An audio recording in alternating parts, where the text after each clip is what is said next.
like, I can't stop watching, I can't stop looking. It's okay, you could still care a lot and be really concerned and not have to watch it 20%. Very good advice. Jim? I was just going to say one thing, which is so unfortunate, but many of your children, as they go forward in education, are going to be only exposed to an anti-Israel narrative in their schools. It's really sad, and then as they go on to college, it's even more intense.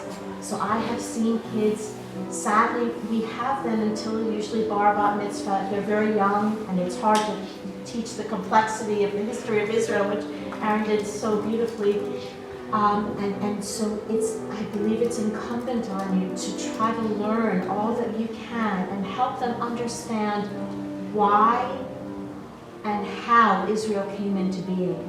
Because you will find, as I have, that many kids go on and become vehemently anti-Israel. From the synagogue, from others that I've taught at, this is going to be your children unless you really help them understand, because they don't know what came before them. They're here in Ridgefield.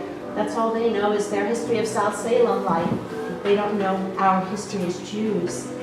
And without That's that... why birthright is so important. Going to Israel, I think that's one of the main, like through camp or birthright or anything else, I think that might help change any opportunity kids have to do that. And I saw it firsthand. I saw kids who came from our synagogue and others go to our school, my daughter's school, and then do an anti-Israel presentation. So it was like, this has all been such an eye-opener for me. I just want to make one remark there.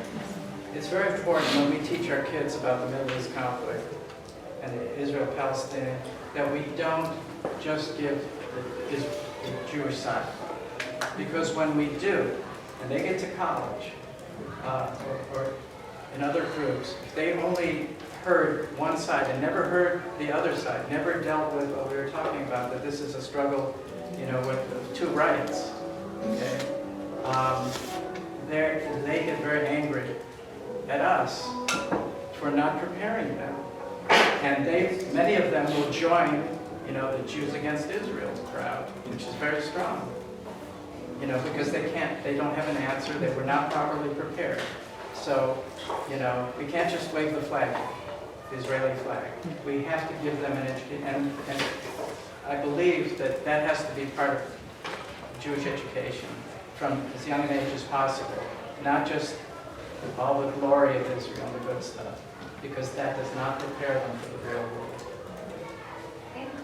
In the time of, like King David and Solomon, were they Messianic Jews, or that was like way before it, or like when did the whole Messianic stuff start? Yeah, because King David was the precursor,